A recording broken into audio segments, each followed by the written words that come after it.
I'm your moderator today, Maya Palmer, Innovation Editor at Sifted, and some of you might know me from the Future Proof newsletter that I run, looking at how companies are transforming themselves. So this topic is obviously of great interest to me. So there's a huge interest in sustainability. As we kind of come through the pandemic, hopefully, it's a great moment to use this disruption to change the way that we tackle urgent global issues. But we won't be able to do this without companies and, in fact, whole industries involved. I think that's really the key way of speeding up change. And if we are going to hit those 2030 sustainability goals, we are going to have to pick up the pace. And there's many statistics that show us that actually kind of putting sustainability and purpose into business can be a huge opportunity. And that's what I'm hoping that we can hear a little bit more about tonight.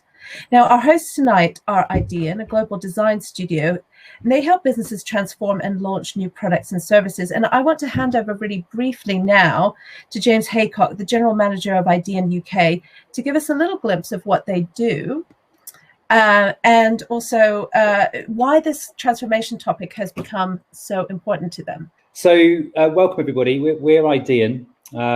As Maya said, we're a global design studio, and our work does two things. Firstly, we help organizations to reinvent themselves and drive growth through creating new products, services, or entire businesses. And then the other half of our work is trying to transform the business that they have of today.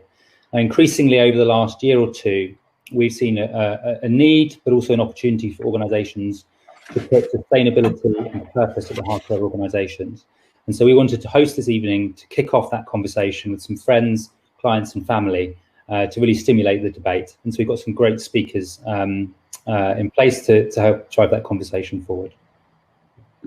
And I'm just going to give you a quick run through. So we start with Zoe Legrand, Principal Strategist at Forum for the Future, the international sustainability nonprofit. And then going to dig a little deeper into the topic with Hege Sabjørnsen, Sustainability Manager at Ikea's UK and Ireland operations, and really finding out what it's like to affect change from inside a big company. And then we go back to James Haycock at Idean to talk about some of the work that he's been doing with clients. Then at the end, we bring everybody back for a panel discussion, and also bringing in James Nettleton, Head of Commercial at Octopus EV. And we'd like the panel discussion to be really interactive. So please do send your questions and answer the polls. If something comes into your mind where Zoe or Hege or James is doing their presentation, then just put it in the chat and we can make sure to address those points when we get to the panel section. And it would be great to have all the feedback we can, because this is about being practical and useful and making sure that there's some takeaways for you. Now, I will introduce the first panelist, who's Zoe Legrand. And let me just come out of sharing my slides for the moment so that we can get ready to welcome Zoe. So Zoe is Principal Strategist at Forum for the Future. It's an international sustainability nonprofit organization, and it works with governments, civil society, and companies to tackle challenges like climate change and making the food production system more sustainable. And Zoe, in particular, has worked with businesses like Kingfisher, M&S, and Unilever to help them become net positive, which means, putting more back into the world than they take out. So over to you, Zoe, to tell us a little bit more about that. Thank you so much, Maya. I'm delighted to be here, hoping everybody can sort of see and hear me. I'll carry on, assuming that everybody can. So thank you for having me. As the name Forum for the Future suggests, one of our the key things that we do is futures research. So futures research isn't about predicting the future. Obviously, nobody can do that, and humans are notoriously bad at it anyway, even if they try. But it is about taking a structured approach to sort of researching the kinds of trends that are coming down the line. And we use those to enable companies to prepare and be flexible and have strategies to make sure that they are resilient and still delivering their core purpose into the future, whatever the future may hold. So I'm going to share with you a report that we recently brought out called The Future of Sustainability, where we explore some of these really big trends and also introduce you to a tool which you can use in your own organizations to help with that kind of resilience, whatever the future may hold. So this is us. We've been around for about 20 years, actually, in fact, going on for 25 years. And I'm based in London, but I have colleagues in New York, Singapore, and Mumbai. So to introduce you to this report then, there are sort of two main sections. And the first section really explores what are the key dynamic areas which are going to impact us over the next 10 years. So as you all probably know, the next 10 years are really critical in sustainability. By 2030, we're supposed to have achieved the SDGs. And quite frankly, we're not really on track to do that right now.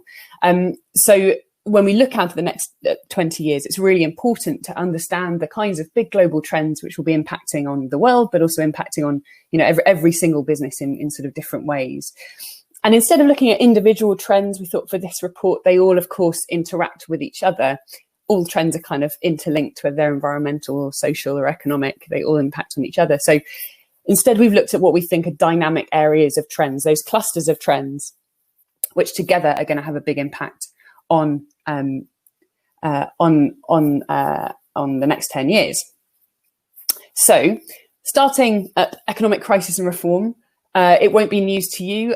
We are expecting and currently in a large amount of economic crisis. The IMF is predicting that the global economy is going to shrink by 4.9% over 2020. But at the same time, there are governments who are devising stimulus packages, devising recovery packages, and in some cases, for places like the EU and to a certain extent even the UK, those packages are supporting a kind of a greener recovery or a build back better agenda, supporting kind of green jobs. And there's a €1 trillion worth of stimulus packages being put towards a kind of a greener recovery coming for the EU. So we're seeing that kind of around the world. At the same time, in the next 10 years, we hopefully will not see, but we are approaching a number of tipping points in the biosphere. So things like the Arctic ice sheets are getting sort of dangerously low. We're also in the middle of a mass extinction of our biodiversity around the world. So the next 10 years is absolutely critical in reducing our carbon emissions drastically. I saw the other day that COVID has an impact on our carbon emissions, but it's being described as a blip rather than a downturn. So really critical for all biosphere for the biosphere, for us all to act and to try and reduce our environmental impacts over the next 10 years. The next one is called the technology governance nexus. There's a number of places in the country and in the world where we've perhaps given up some of our civil liberties in the name of kind of public health. Those of us who are, you know, connected to the sort of government apps, trying to track and trace our movements around, you know, whether we've got COVID, where have we been, who have we seen? We're kind of prepared to do that in the name of public health. But there are other places in the world where actually that kind of technology is being used for perhaps sort of more oppressive reasons. So in China, they're using kind of AI facial recognition to blacklist some of the Uyghurs. And I think that over the next 10 years, we really need to pay attention to the brilliant things that technology can do and enable us to do, but also the worrying signs around the kind of governance of that technology as well. And at the same time, there's been a lot of social unrest, which you will have obviously been aware of, Black Lives Matter, things like that. But we're also seeing a big kind of generational shift in the workforce. There's a large amount, I'm just trying to find exactly what it is. I think it's 45% of the workforce will be millennials by the year 2025. And so we're seeing real cries for a more just world to kind of emerge from this COVID crisis in terms of sort of racial justice, social justice, and intergenerational justice as well. I think probably what I've painted is a relatively bleak picture, but we're also seeing some what we're calling regenerative openings. And that's our way of saying there's some really hopeful, innovative things happening, which could make a massive impact on these trends, could help to kind of bring out the good things and mitigate the bad things around these trends. And so, you know, for instance, we're getting massive corporations, people like Walmart, who are saying they want to have a regenerative impact. So for them, that means taking 50 million acres of land, protecting it, restoring it, and regenerating it so that it actually, you know, the work that they're doing actually leaves that land kind of in a better state than when they found it. And we find that really exciting. That feels like that's taking sustainability really to the next level. And there's a lot of hope in that. So moving on to the next slide. So I don't need to say this, we're all living it. COVID-19 has been a huge shock in terms of, you know, our economy, our well-being, the way we interact with each other. It's really kind of exposed how interconnected all of those things are. But it's also really given us an experience of how fast things can move and how big that change can be. And in a funny kind of a way, you know, there's no silver lining to what is a terrible, terrible public health disaster. But I guess it has opened our eyes as to how much change is possible in a short amount of time. And we need to try and keep that mindset going into these next 10 years. And that's what I mean by this slide. So we can see all these events happening on the surface, but it's actually the mental models is what we're doing to what this COVID crisis has done to the way in which we see the world, which is going to be really important in terms of how well that prepares us for the next 10 years and for really trying to sort of mitigate some of the worst things about those trends that I've talked about. And we kind of thought that we had 10 years to act, get to the SDGs kind of at the end of the 10 years. But because of all these recovery packages that are being devised now, actually the next 6 to 18 months is critical. We have a moment here in which we can really sort of accelerate progress towards the SDGs.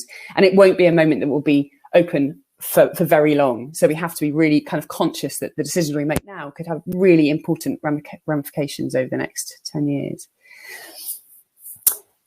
So when I talked about kind of mindsets and how the COVID crisis has influenced how we see the world, at Forum for the Future, we really felt that actually it was those mindsets that were going to dictate how successfully we met the challenges of the trends coming down the line.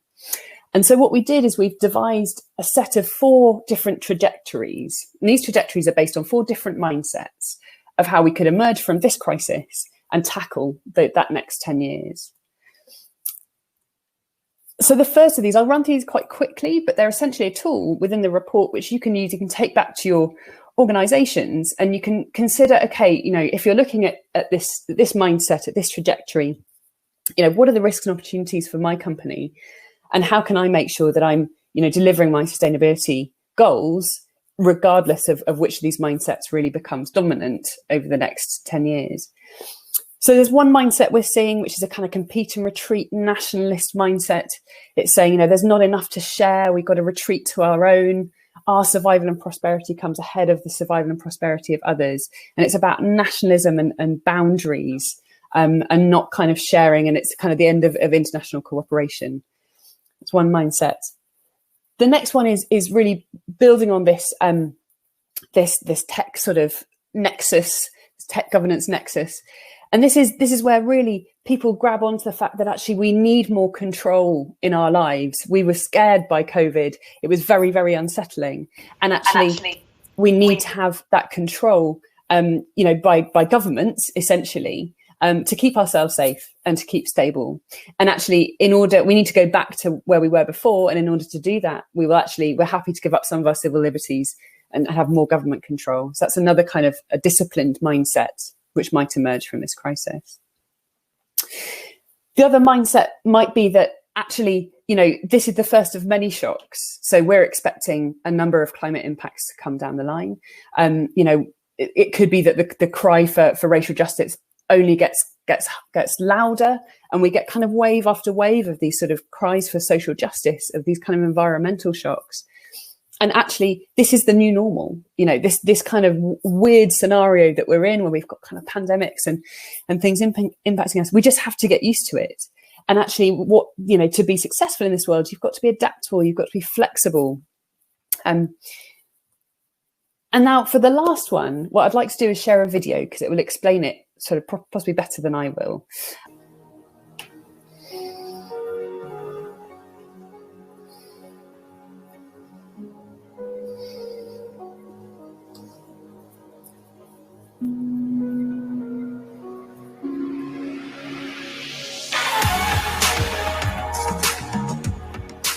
Imagine a world in which COVID-19 prompts a realization that the fates of people and planet are intertwined. Individuals, organizations, and governments recognize the reality of deep turbulence and begin to operate from radically changed assumptions. Disruption is used as a once-in-a-lifetime opportunity to think and act differently. Systemic inequalities and environmental destruction are no longer accepted. sparking intense attempts to tackle long-neglected issues.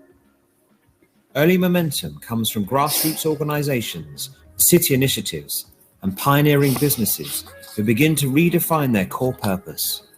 In some parts of the world, governments take bold action as popular support for change grows. We accept we are part of, not separate from, natural systems, and that they play a vital role in everything from reducing the risk of pandemics to sequestering carbon. This helps unlock the financial investment and international action needed to protect them, with a growing focus on regenerative approaches designed to deliver a socially just and sustainable future. These are just examples, and transform is just one possible future. But the decisions we make right now will determine our path.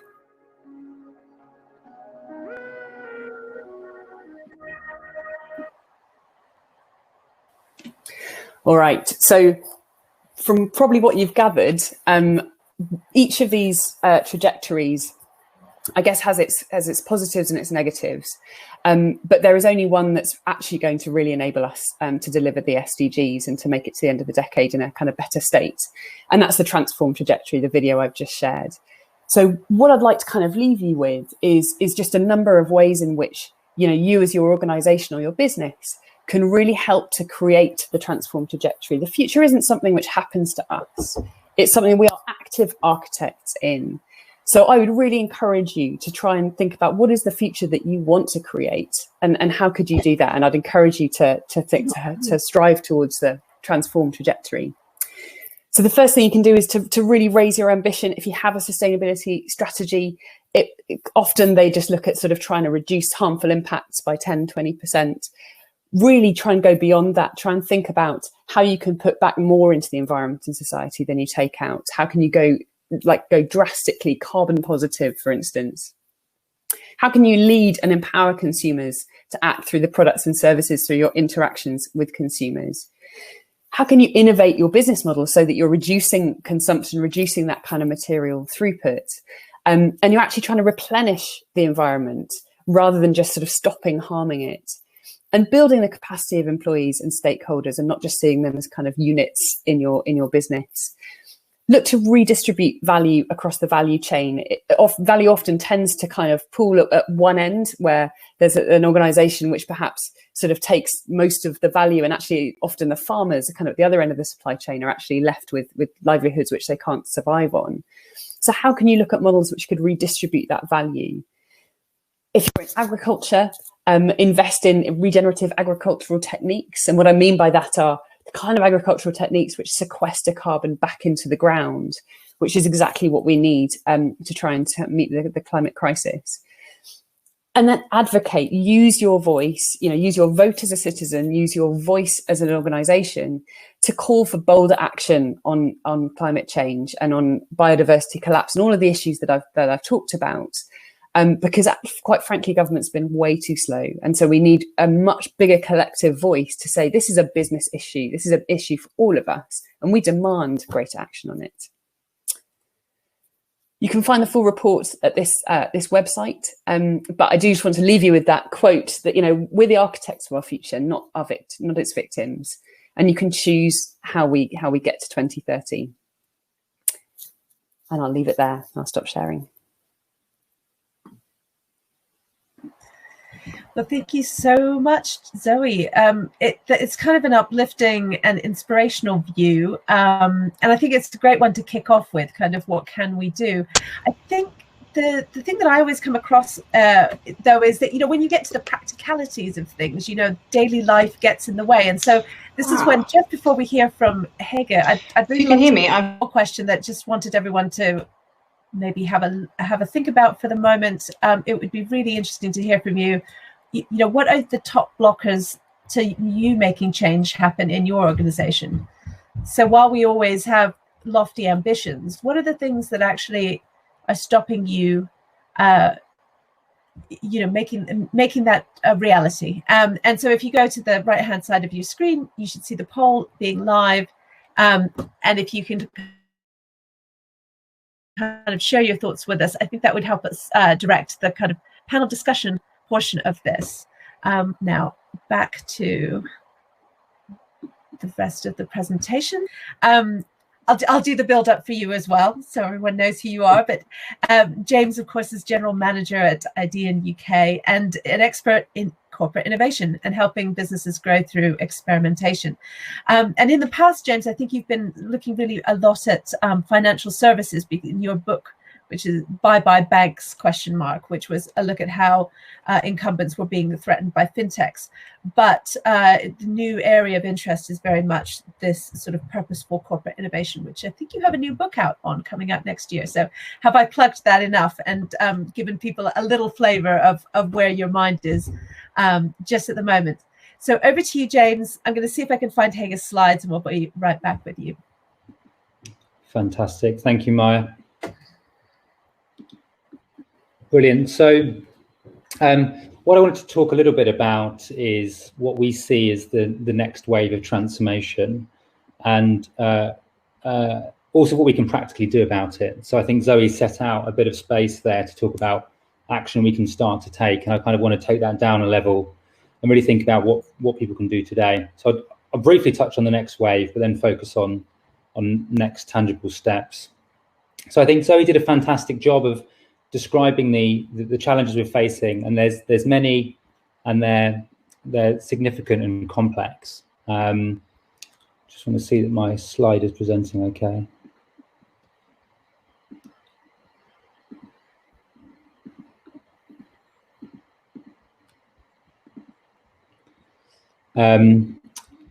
And when you speak to experts in this field or you read any books, a lot of people talk about the need for a systems change, and that's something that I absolutely believe in and am hopeful for.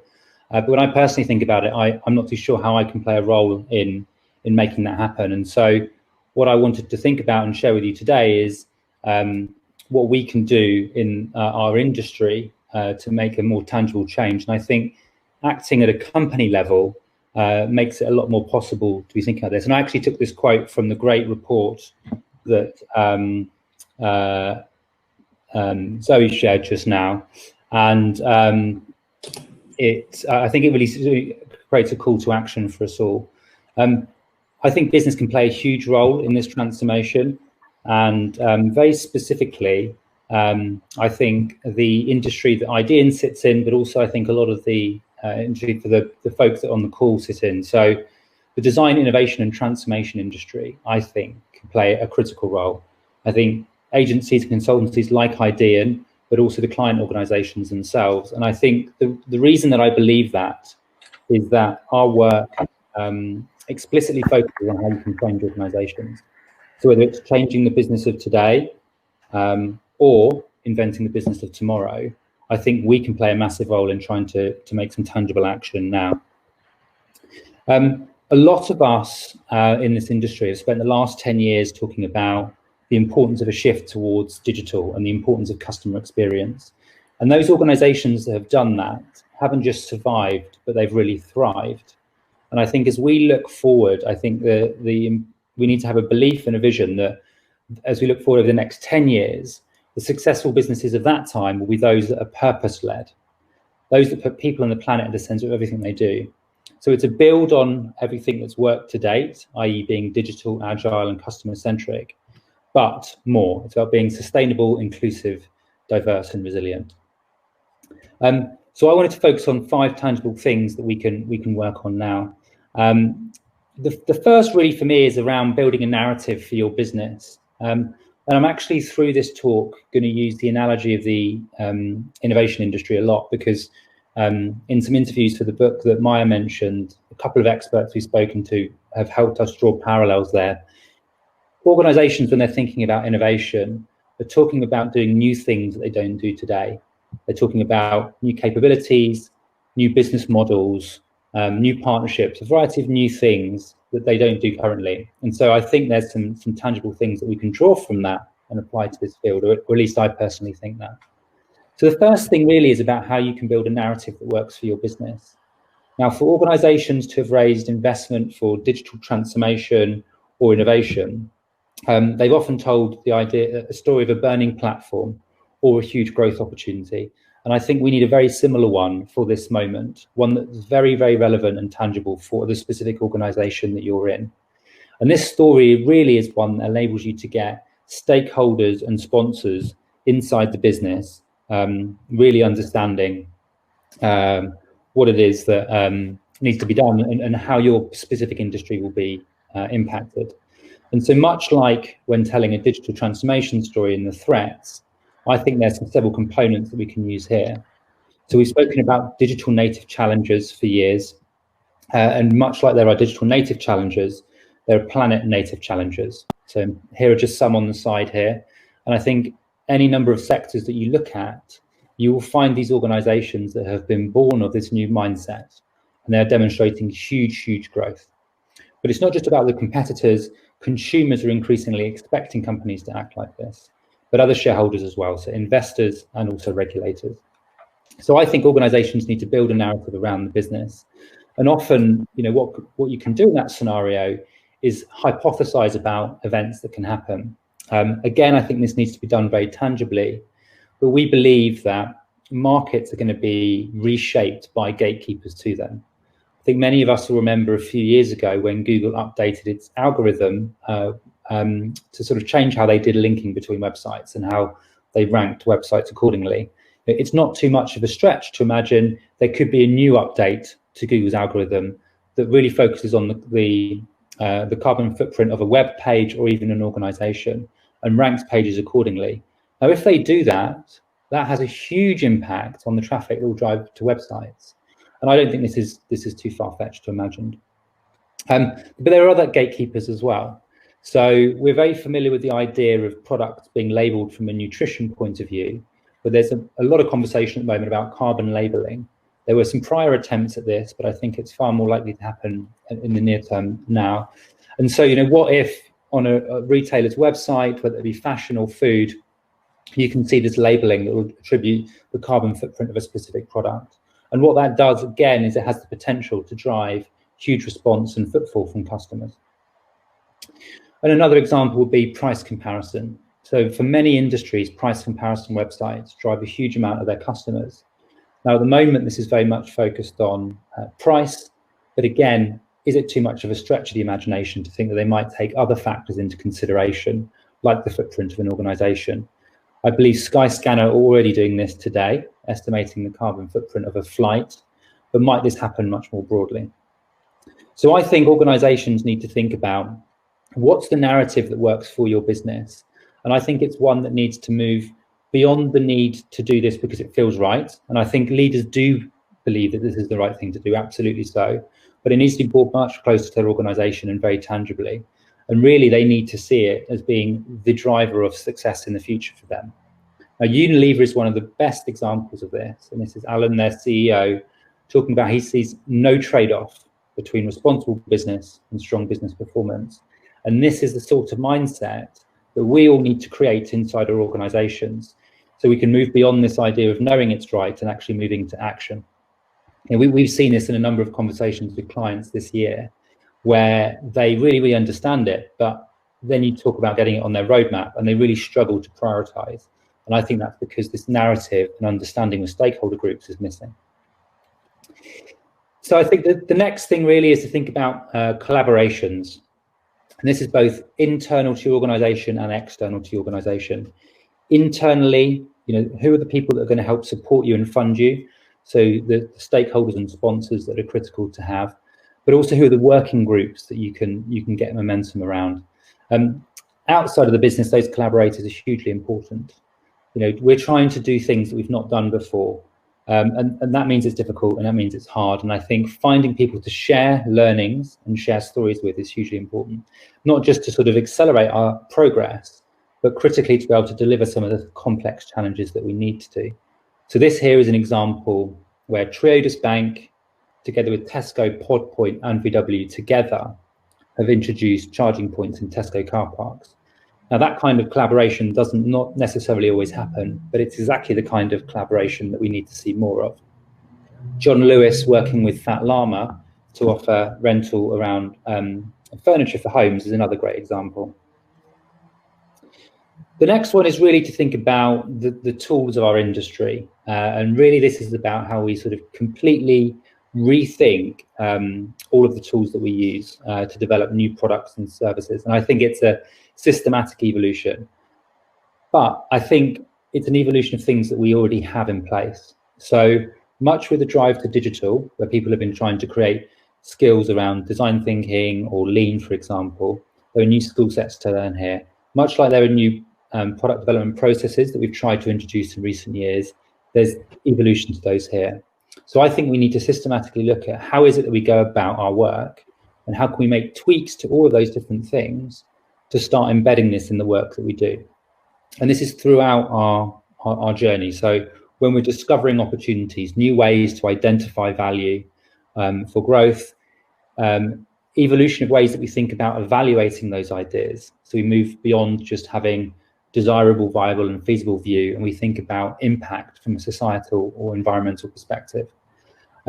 We think about the process by which we build software and create software. I think Microsoft have made some fantastic steps in this progress, where they actually talk about sustainable software engineering and actually have a carbon budget for each of their internal projects. They have a financial budget and a carbon budget as well.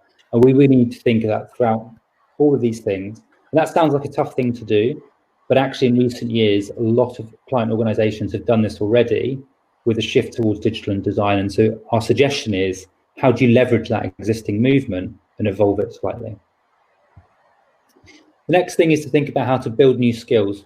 So the prior example was really talking about establishing new approaches, and those approaches need to be populated with new skills. These are just some of the examples of things you could think about, but really you need to think about where these sit in the organization. And not all, but many organizations have transformation teams.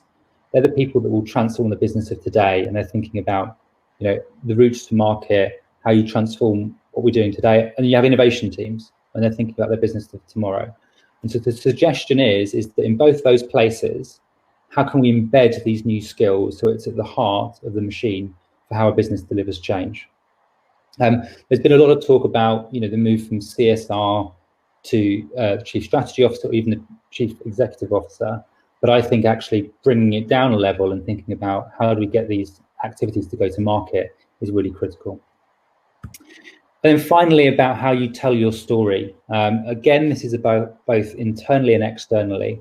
And in doing so, I think you not only gather support around your organization, but you also enable yourself to attract people. And that's not just customers, but it's also employees. So Oakley recently have shared, and I believe have done the same, that they're actually seeing a talent attraction because of their focus.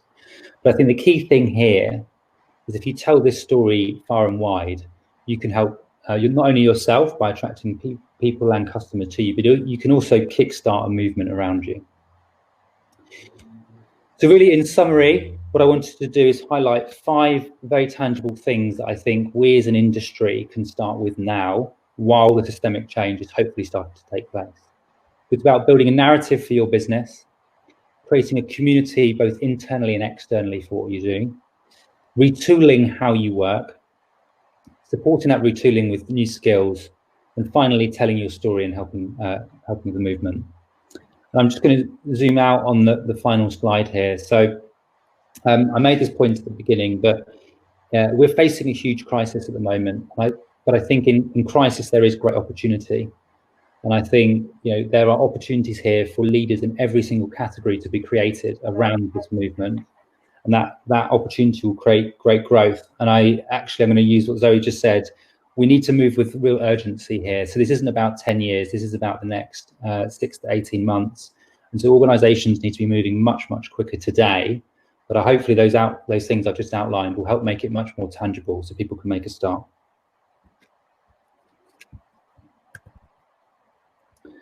Thank you. Fantastic. Thank you, James. That was really interesting kind of practical pointers for how you can start to do this. And I'm hoping that we can hear a little bit more from Hege next. I'm just going to bring you the poll update, which I thought was really interesting, actually. The people are saying that the top blockers, they all seem to be about kind of buy-in. So stakeholder buy-in is probably the top blocker, followed by strategy, and lack of strategy, lack of unified vision, and then buy-in from leadership. So Hege, maybe you can, I mean, your presentation no doubt will take in some of this, but interested to hear how you kind of get that buy-in at organizations. Anyway. Excellent. There we go. Okay, well, you can, you're going to have to bear with me then to say next slide, please, for the next 17 slides, but I'll make sure it doesn't delay us. Well, thank you so much for inviting me. It's really good to be here. I'll try to time this now that the technology works so that we're not really running over. But I've given a slightly provocative title to say going beyond purpose. And I will come back to that and say a little bit more why I'm positioning it like that. But if we go to the first slide, I head up sustainability for the UK and Ireland at Ikea. And in most forums, certainly in the West, I don't have to necessarily explain who Ikea is, but it's worth mentioning that Ikea is the world's biggest furniture company. And I don't know if you have problems going on to the next slide there, Maya. It looks like it's difficult to scroll down. Is that right? It's a bit of a scroll rather than a press, okay. But we'll manage. Okay, brilliant. I can see the next one. So just to kind of mention, I'll probably whiz past a couple of these a bit quicker than I would have liked to, mainly because it's the technology might delay us. But it's worth mentioning that, of course, when I'm in a room and I ask who in the audience have something from Ikea in their home, I do get the majority of the hands raised. So there is something unique about working for a company that actually is in most people's lives. And I think something that most people don't know still is the fact that Ikea is a purpose-led company. And what you see here on the screen is our purpose, which is to create a better everyday life for the many people. And I guess from the poll and what I'm hearing is we are fortunate in the sense that it is a North Star that we use every day. It's very much a dialogue that we take into our everyday decision-making process. And that's, you know, that's 75 years old. We're a 75-year-old company, and it's still something that's very much in the driving seat today. So if we go to the next one, I think it's fair to say also to just give that macro level. I'm not going to dwell on this. We know this, but we have a narrative internally. And hopefully for this audience, I don't need to say this, but we do believe the science. That's actually quite important. We do understand and believe that there is an issue. And we talk about climate change, unsustainable consumption, inequality as some of the biggest, well, the three biggest threats to our company. And it's fair to say we already see it today. It's not in the future, it's not next year. We're already affected by this from a supply chain perspective, our stores closing due to floods, all sorts of issues. And this is very much live for us today. And it's important to also highlight that you can't separate the environmental and the social. These things are absolutely interconnected and interdependent, and they guide our decision making every day. So if we go to the next one. And of course, we've had to also, as a large company, really look at what are our future customers and our current customers involved with, and how do they want us to act? Very quickly, we saw the 1.5 million plus children around the world really making their voices heard. And from a really commercial perspective, they're also our future customers. So it's like, how do we engage with and care for people about where they are and what they care about? We go to the next one. And it's worth mentioning also that, of course, we do research with our customers, but we know now that customers and people, citizens, want to see solutions. We've done a lot of research around what's the barriers for taking action on climate change and living more sustainable and healthy lives. And we actually see that people are confused about what the actions are and also what to do, and they think it's expensive. So we know that this is also a big opportunity commercially, was mentioned earlier. Customers have this need. So whatever company you are and whatever service or product you design, if you find the biggest need that people are looking for an answer, you have a very successful business. So we know that there's a need around living more sustainable and healthy lives in general. If we go to the next one. And then, of course, we then also have a market where it was mentioned it's 2020. It's the year that kicks off the decade of climate action. It's the 10 critical years. And it's worth remember that legislation is coming in. So we can kind of either be proactive and create the opportunities, or we can wait and be pulled kicking and screaming into this future where everything is going anyway. We've got COP26 in Glasgow in November next year. So the opportunity to really accelerate, put your brand on the map and take bold action is phenomenal. It's the right time for the right reason, but also commercially. If we look at the next one. So, and it's just to kind of highlight that from an Ikea perspective, we then asked ourselves, our transformation agenda sits across 3 pillars, which is accessibility, affordability, and people and planet positive. And it's really important to highlight that it's not a CSR program. It's not a siloed sustainability approach. It's very much a core strategy for how we're transforming the business. And our CEO, Jesper Brodin, actually talks about digital and sustainability being the disrupting business models for the future. That's actually where the transformation comes from, because we have to make a difference around how we have a positive impact if we want to be around for the long haul as a business. Next one, please. I will just touch on this very briefly, but we have a very clear strategic landscape around how we will become people and planet positive. It's how we will make healthy and sustainable living mainstream for the many. And hopefully you can hear that within products and services, and I'll focus a bit on that in a moment. It's really about how we work with customers to make that movement happen. And that's also hugely commercial, of course. It's how we work with our operations, of how we become circular and climate positive. And I will touch a bit more on the circularity piece, because it's a huge disruptor, but huge opportunity for us as well. But equally, how we also support becoming a fair and inclusive company. We know that people choose us and work for us and stay with us because of our values and because of our strategies. So if we go to the next slide. And then it's worth mentioning again that we have to understand where our impact is, and our co-workers hold us to account. Our customers hold us to account. If you remember the plastics, single-use plastics and the Blue Planet effect, I was receiving letters from co-workers and from 8-year-old children and our customers about, what are you doing, Ikea? You can do better and you can do more. So it's fantastic to see that we need to understand our impact. And you can see here from this graph that at the beginning of the value chain, we know that the raw material impact is huge, but also where we come from a retail perspective, the use of products, and customers are becoming very clued up about this. They want to see that companies like us are doing things to help them and also helping them to be less wasteful. So again, a huge opportunity. Next one, please. I think it's also then worth mentioning that, of course, we as a company use our voice. And this is where I was mentioned to be a bit more of an activist company.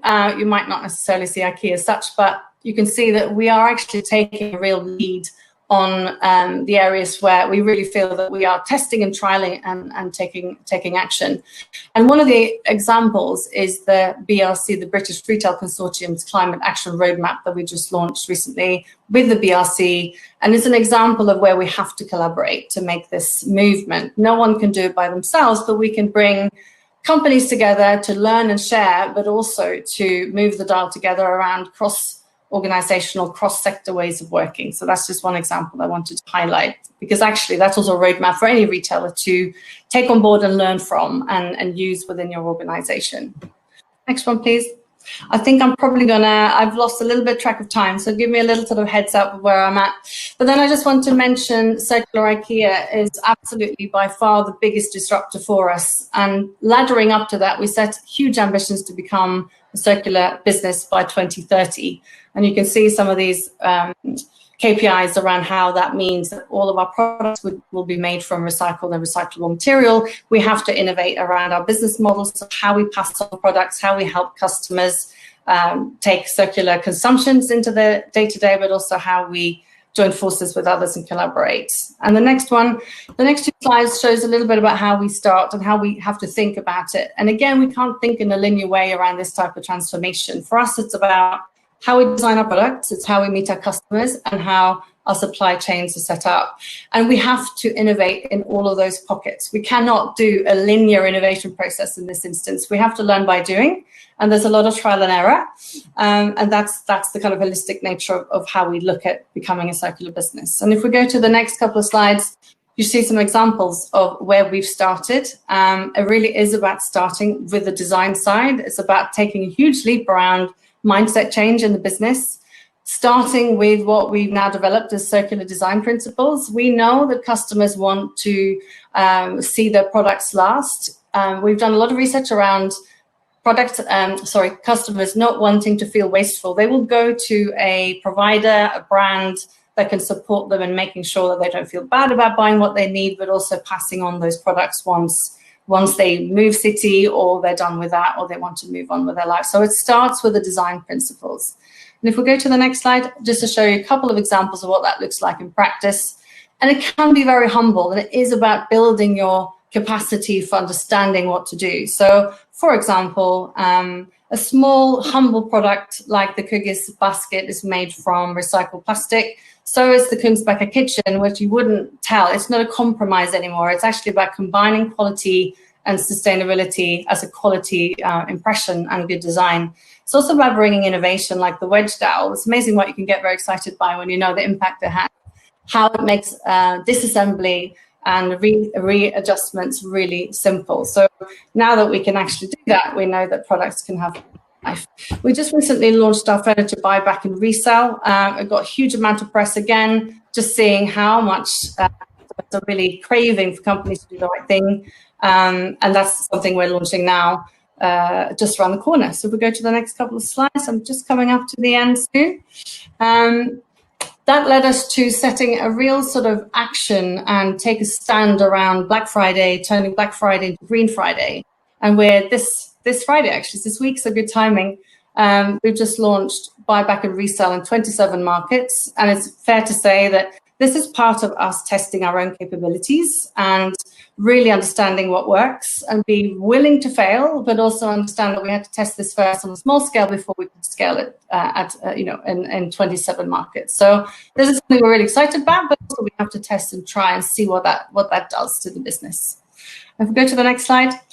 I think it's also, and this is a huge message I want to leave you with before my final slide, is that don't forget your people. Again, you can do the design, the strategy, the leadership, but actually it's about the many people in your business. And this slide has co-workers in it. You've got Lisa down there on the bottom end on the left, but also we have Rosie, a customer that's actually part of engaging with us and telling us stories about how they engage with our products, how it makes them feel, what they need from us. And we've turned many of those stories into customer-facing narratives for other customers again. So how do you engage with your customer? How do you understand what narrative lands for them? And if we go to my next slide, and I will leave it at that, and hopefully we have a few questions for later on. It really is about, for us, being fit for the future. And of course, the future is today, it's tomorrow. It's about relevance and how we remain relevant for the many. Customers will not come to us as a brand if we don't transform, so we see it as absolutely critical. And it's about being smart, particularly circular, and becoming regenerative. It's a very good business model for the long haul. We will not be able to access virgin materials, so it's a mindset change. And then really simply, it's also having the mindset of giving back more than we take. Ultimately, we want to be around for another 75 plus years. We want to give back more than what we take. And that comes back to the beyond purpose, because we are in this together. We need to fix it together. So the mindset of giving more and having a regenerative impact. And that's it for me. Thank you.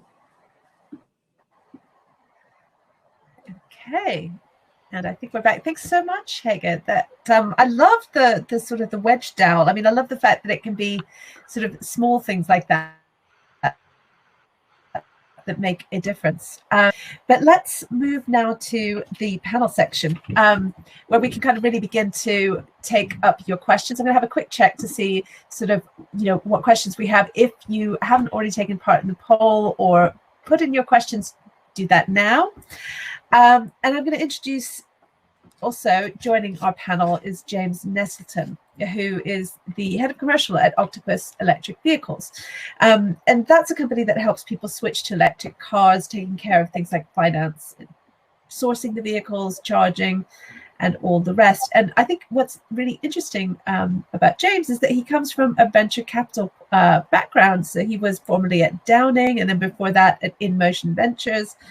And so, not really kind of your typical bleeding heart environmentalist in any way, but has discovered that actually putting purpose and sustainability really at the core of the business actually makes really good business sense. So I'm hoping that you can kind of tell us a little bit about that, how that works. I thought maybe that might be a good way to jump into the panel. If you could just give us a few minutes on sort of what Octopus does and how this kind of purpose-led challenger philosophy has kind of helped you.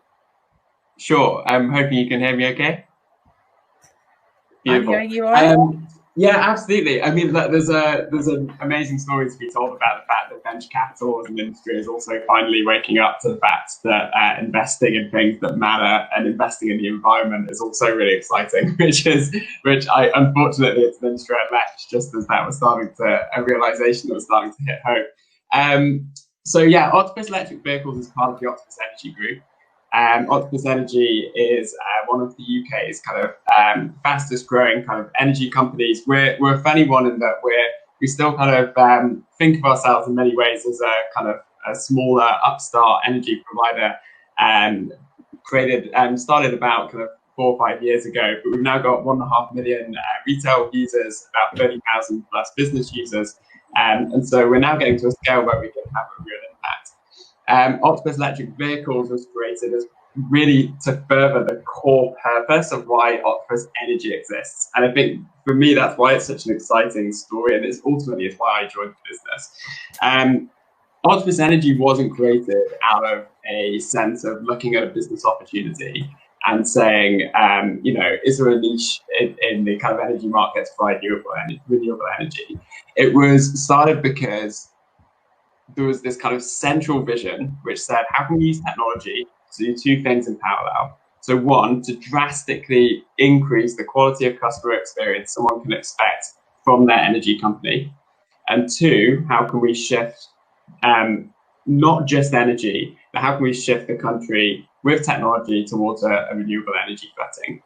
And I think had that not been the starting point, we wouldn't do dozens of the things we do as a business today. And certainly I wouldn't be here talking about our electric vehicle business.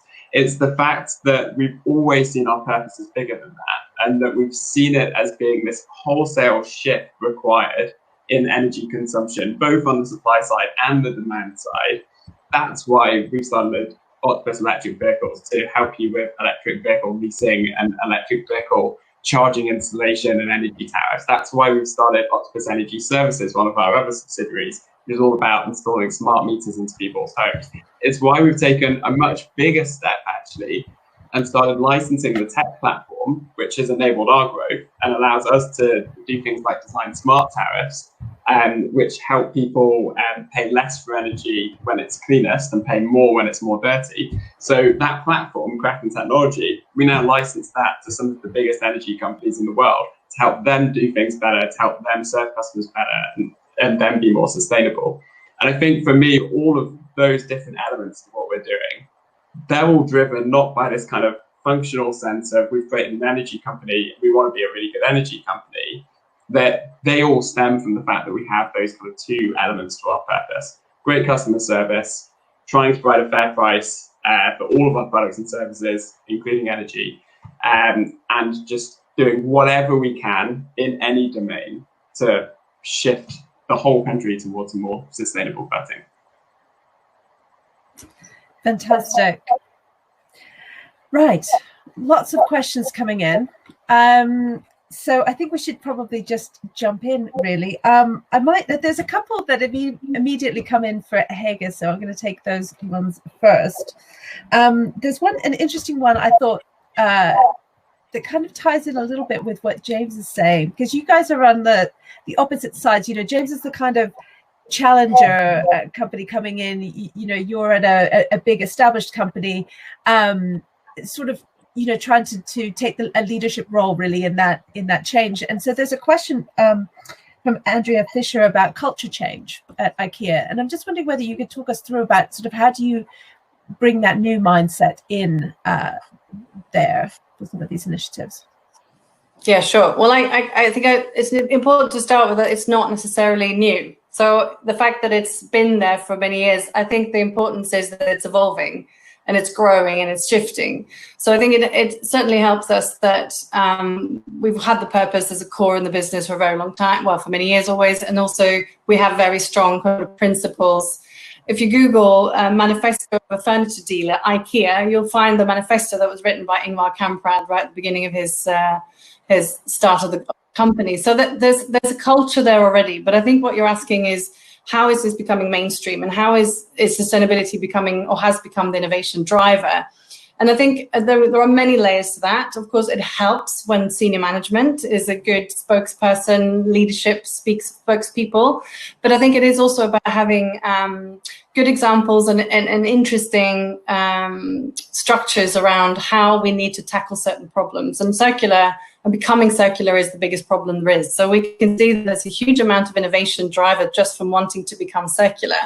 And also it's attracting a lot of talent to us, because these are really juicy, meaty, creative challenges. So there's a huge amount of positive energy that's coming our way by setting these big challenges as well. When it comes to really practical nitty-gritty, if you like, how we do it, as an example, and I'll give you a couple from a retail market perspective, because we are a big global organization, but I head up from a retail UK perspective.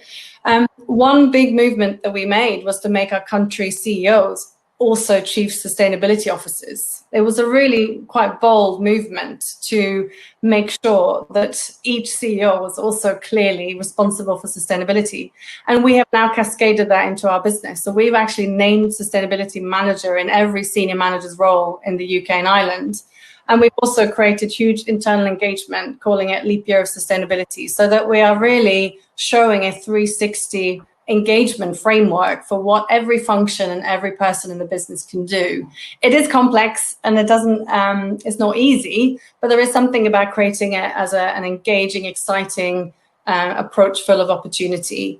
I think when it comes to also the question around innovation, again, having some proof points around starting, not necessarily small, but actually having some wins and starting to build engagement and competency and capabilities around just getting started, because it's massive, right? So actually just not de-chunking it a bit and getting underway and building up proof points and getting also leadership buy-in that way. We might actually have, they call it the bottleneck, right? There's like the top level buy-in and the grassroots buy-in from the many co-workers. Often that middle level is a bit challenging to get through. So we also have to push business cases through and proof points, but just start and learn from the doing. That's one of my biggest learnings.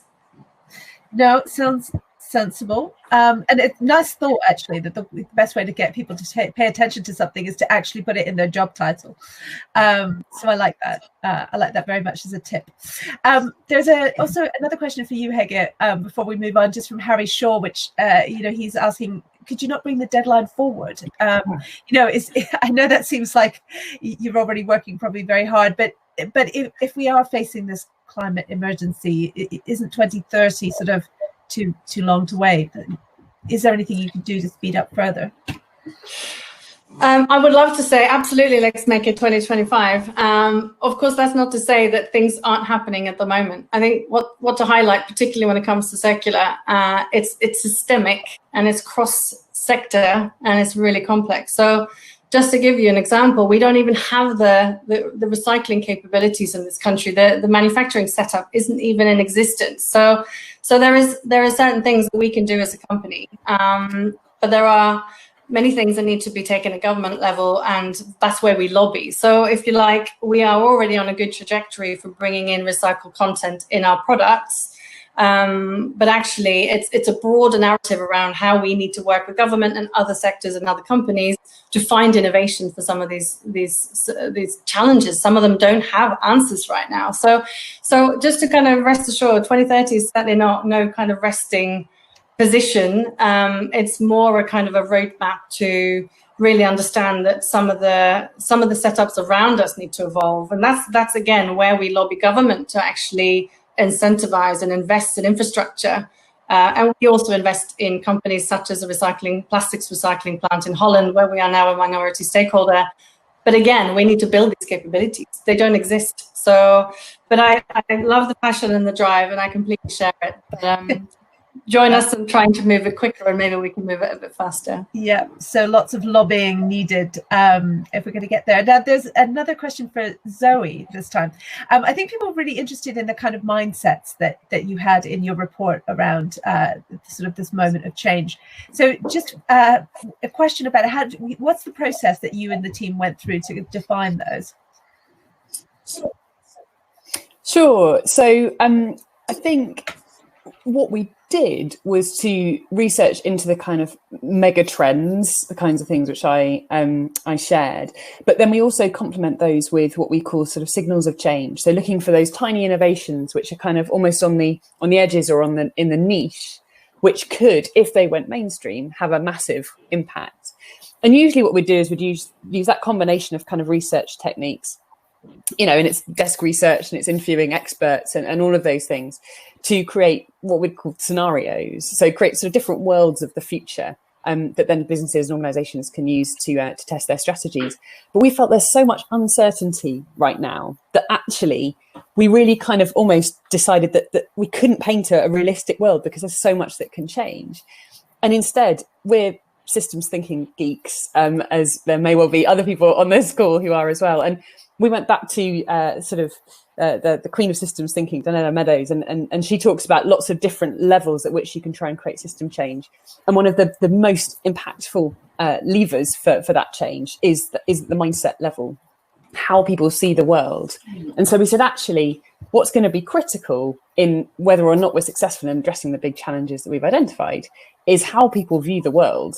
And so we decided, in fact, that was actually kind of a more useful tool and something that was more useful to really explore, you know, how we're going to address these challenges. Yeah. And staying with you, Zoe, because I think you might be the best one to field this question, which comes from Sam Battams, which is really about kind of, can we forgive companies? Should we forgive companies that have been spent the last 50 years being very destructive to the environment, and now they come out and they say that they have a sustainability agenda? And I don't think they're talking necessarily about IKEA, Hege, because I think you have that, as you said, there's been that agenda. There are many others that we can think of who have not really had any kind of sustainability interest up till now. Suddenly they take this up. So Zoe, what's your view? Do you think we accept that they now have this newfound interest and we sort of start afresh and move on and accept that they're trying to change, or do we have to be more cynical about it, do you think? That's a brilliant question. I do. So I guess personally, I believe that everybody's got a role to play in creating a more sustainable future. In fact, we need everybody. And in fact, we probably need some of the biggest sustainability villains to get on the journey, because they're the ones who have the kind of biggest negative impacts, whether that's sort of carbon emissions or, biodiversity destruction or whatever. So I would always, for me personally, I would pretty much welcome everybody into the camp. I think there are some big corporations who are trying to rectify some of their more negative impacts. So if you look at Microsoft's carbon ambitions, they're actually looking to sort of save the amount of carbon that they've emitted since 1975. So they actually want to kind of make up for a lot of carbon that they've already emitted, as well as just save carbon for the future. There are, I won't be the first one to mention this. There are companies like Shell who actually in the 70s knew the extent of the climate science and how serious it really was. And so I believe actively lobbied to have that kind of information almost withheld from governments. And so I think that it's difficult for an organisation like Shell to sort of turn around and say, we're sustainability pioneers here, guys, and we're really on this. But at the same time, if you can transform the oil sector, then you make a massive difference to carbon emissions. So we've got to, and in some ways, we can hold them to account. We can make sure that what they're doing isn't greenwash. But if they're serious about it, then absolutely, get on board, because we need you all. Yeah. So we have to be a little more inclusive. And I think then another question which is coming from Oliver Bear, I think comes right into this. And I'd love everybody's view on this, because this is such an important one. But he's asking, from the point of view of a manager in a traditional company, how do you actually pin down and measure the benefits of purpose-driven actions? And I think this really comes down to the real heart of making this work, right? So, again, maybe going to you, Hege, and then James, but when you say you put purpose at the heart of it, you make it part of somebody's job description, you hold them accountable to it, but what are you measuring, and how do you measure that, and how do you sort of make sure that it matters equally against the kind of pounds and pence that are sometimes a little bit easier to show on a balance sheet?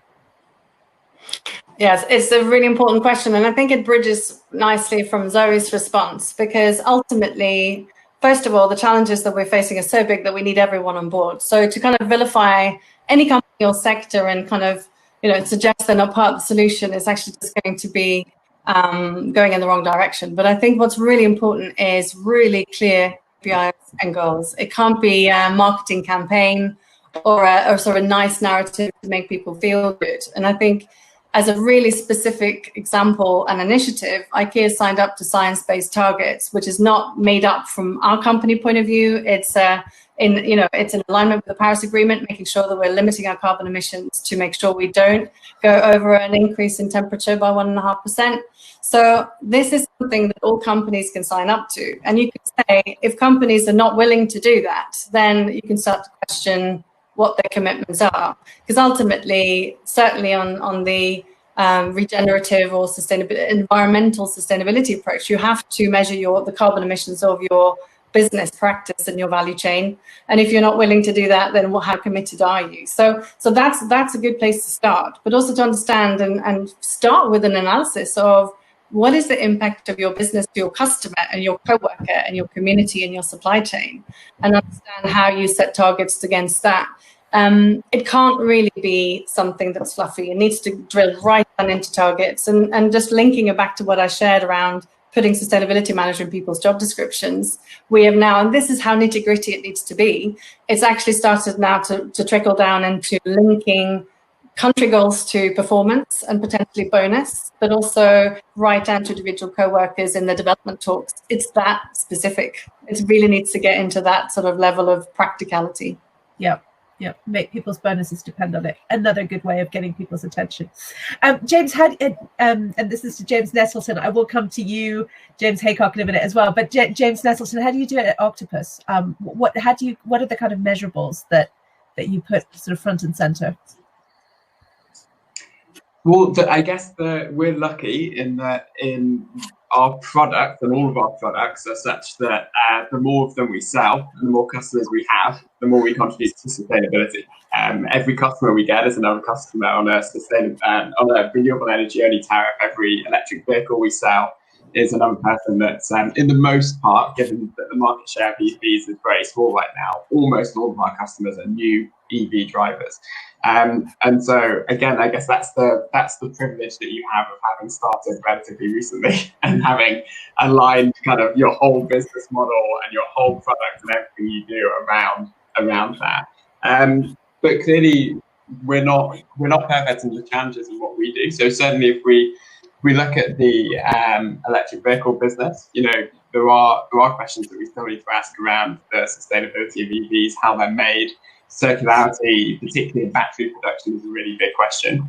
And I'd like to think that, over time, we become big enough to be able to have an impact on that as well. There's a huge amount of work happening in the energy part of the business to tackle the kind of real question of the electricity we provide is renewable, the gas we provide isn't.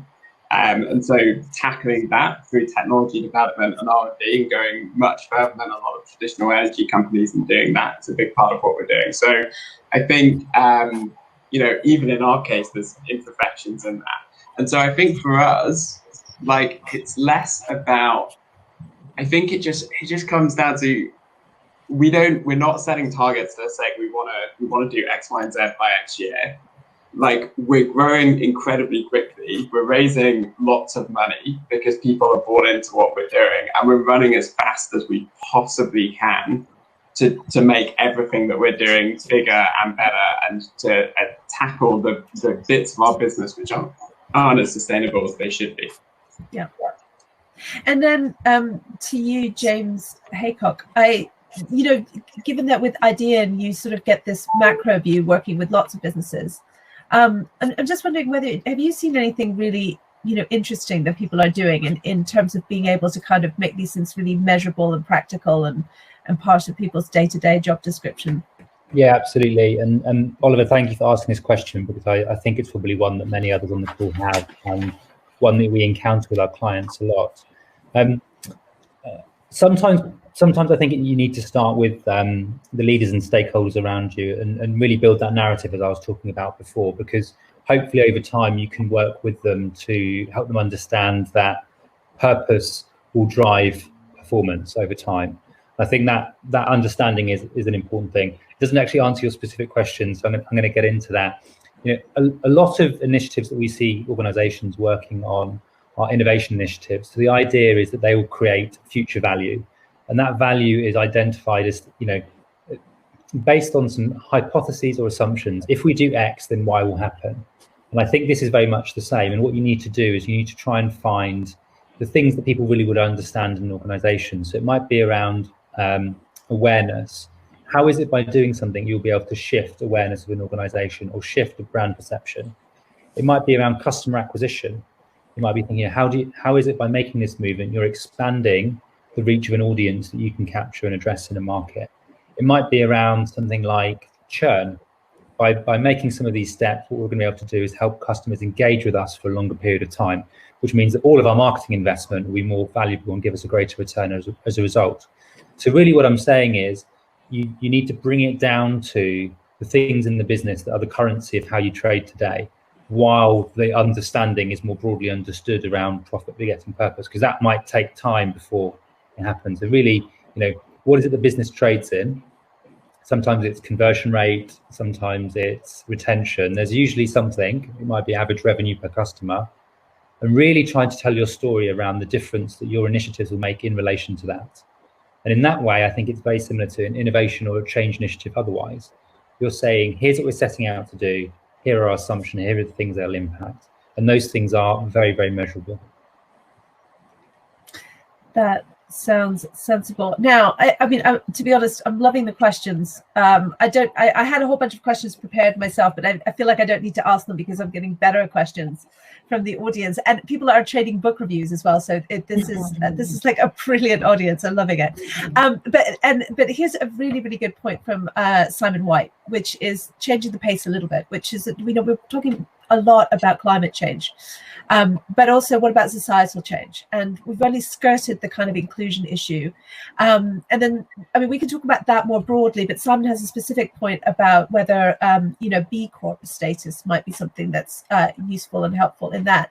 And maybe if I can ping this first to Zoe, as you've probably got a good overview of this, but would love everyone's views. Yeah, I think it's a really good point. And I think it's maybe something which kind of the sustainability community or the environmentalist community has, I think, not kind of brought to the fore enough. So I think that often sustainability strategies will start off with kind of like environmental, social, economic pillars, and actually, they're all interlinked. They're all connected. And in fact, we need to address climate change. We need to address biodiversity collapse and water restrictions and all the rest. But we need to do that in a way in which actually tries to rebalance society, because otherwise, essentially, we're kind of not gonna make it. Like as I said, we need everybody to be helping in the best way that they can. And I think so. Something like B Corp status, I think, is a great example. So it really helps to, I guess, kind of reorientate a business's perception of success to being around how it delivers for stakeholders, which might include, the environment, but also includes, other people in society, and doesn't sort of just see shareholders being the only or most important stakeholder in that. And so I think that kind of perception shift, I think, can be really, really helpful.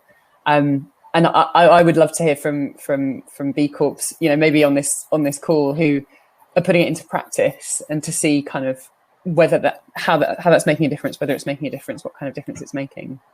Yeah, good point. If you are a B Corp and you have any advice, put it in the chat, and we'll definitely share it. But I'll kind of quickly whiz round and see, what about you, Hege? Do you think, would IKEA ever consider being a B Corp?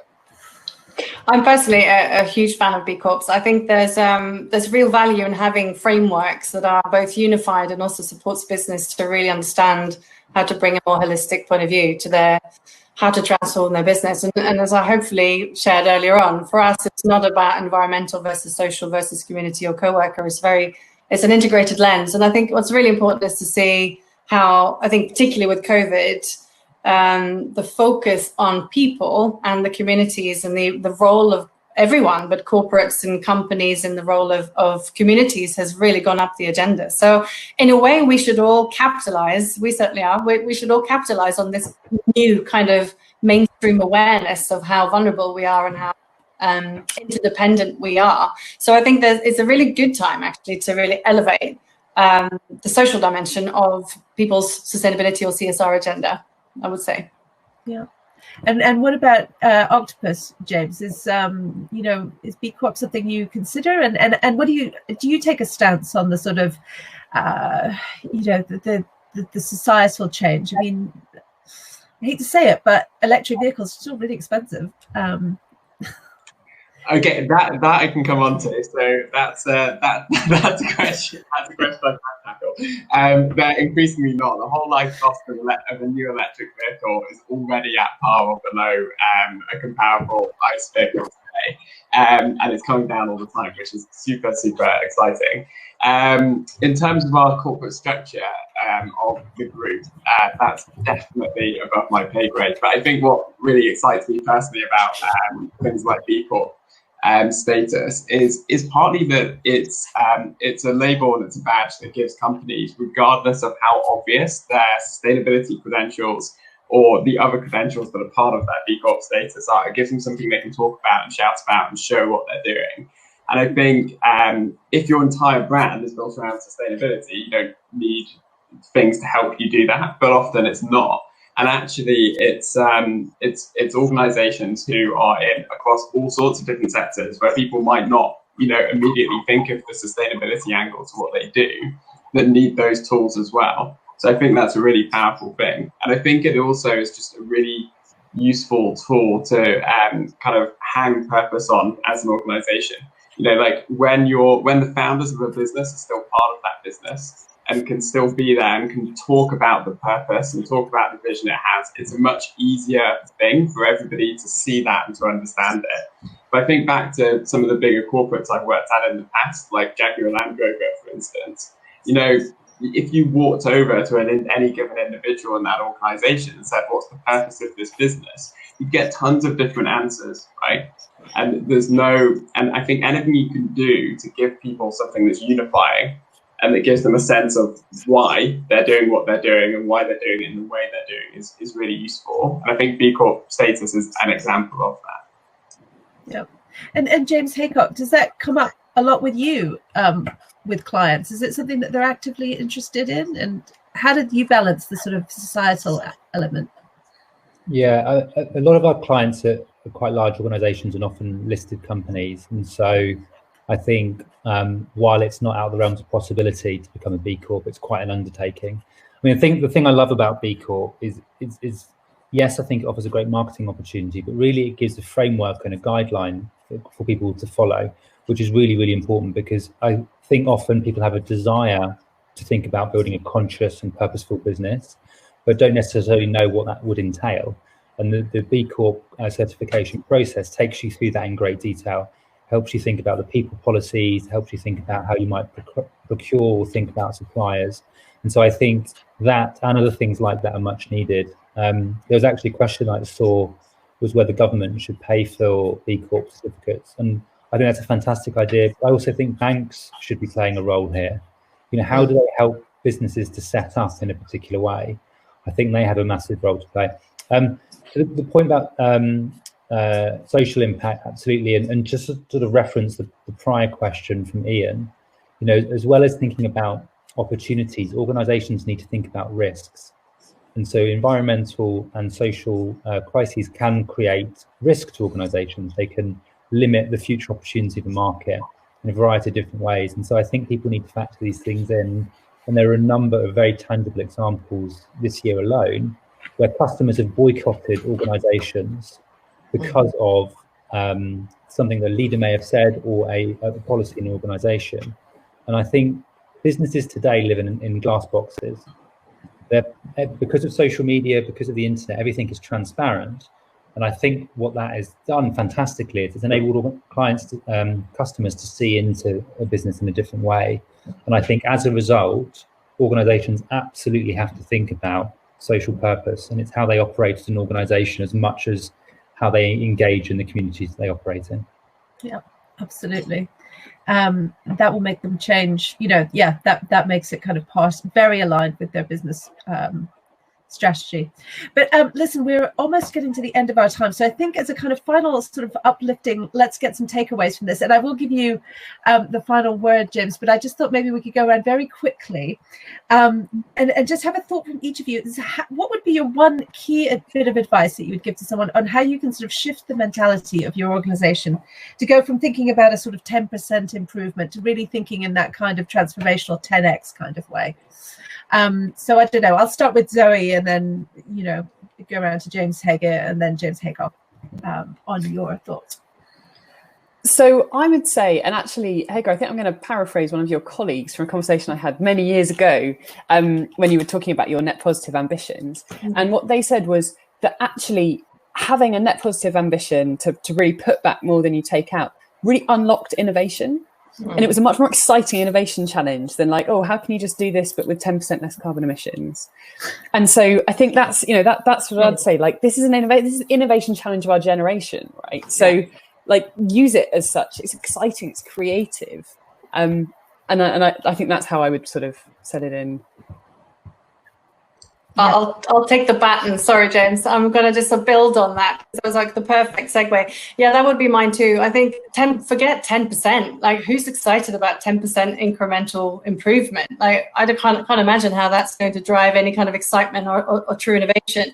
There's something around really going bold. And we also said, like, you know, when we went, for example, 100% LED, if you say, oh, we're going to be 85%, there's always mindset there of, well, I can be those, you know, 10% of not quite going there. So there's a real kind of going all in, like making a commitment and going all in. And then I would also say, depending on the company and the organization, like, look around us. We are in a world that's changing. Like, if we look at new mindset and frameworks that are changing with like the donut economics and reinventing capitalism, these are dialogues that people are having every day. And companies will just not remain relevant if we don't participate in those dialogues and adjust our companies accordingly. So the risk is that you'll wake up one day and just not be relevant to your customer anymore. So better start now. Absolutely. Yeah.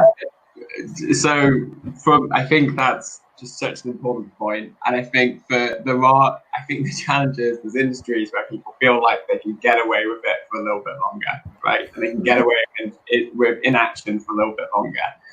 And I think the reality is that pretending you can be relevant and you can get to that kind of 10 exchange through the kind of incrementalism and pretending that you don't need to genuinely take risk and genuinely question the core tenets of your business model is just kind of nonsense. The reality is that, like, for a lot of businesses, and particularly businesses like airlines, businesses like oil and gas majors, FMCG companies, like, they need to take big risks and they need to fundamentally relook at models of production and business models.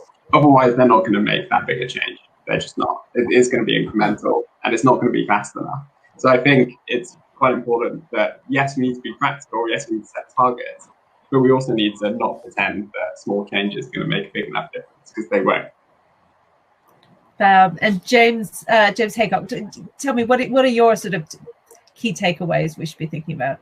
I'll just pick up on Hager's word, bold. This is about being bold. I think there's huge opportunities for organisations that are making early moves in this market.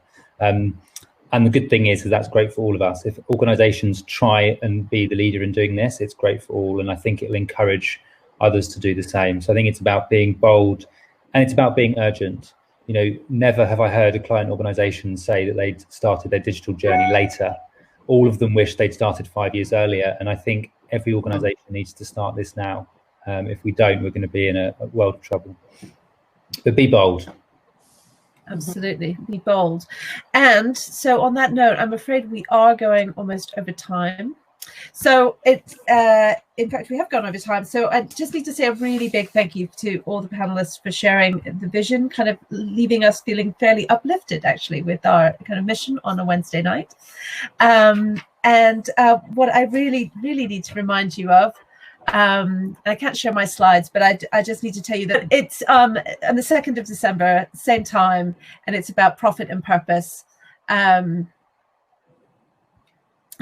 so do come back again, and there are slide, but Will Kirkpatrick at O2, Lubomila Yordanova at Plan A and the Green Tech Alliance, and Payal Wadwa at Idean. And they are going to look at the sort of how you actually turn corporate purpose into action. So do come back for that. If you want to get in touch with Idean in the meantime about anything that you've heard, it's sustainability@idean.com. And I think those are all my kind of public service announcements. Thank you for being a really excellent audience. I mean, it's just been so engaged with all the questions and the advice and the sharing that has been going on in the sidelines have made this really fun. So thank you all. Right. Thank you for hosting, Maya. Thank you. Thanks everybody. James.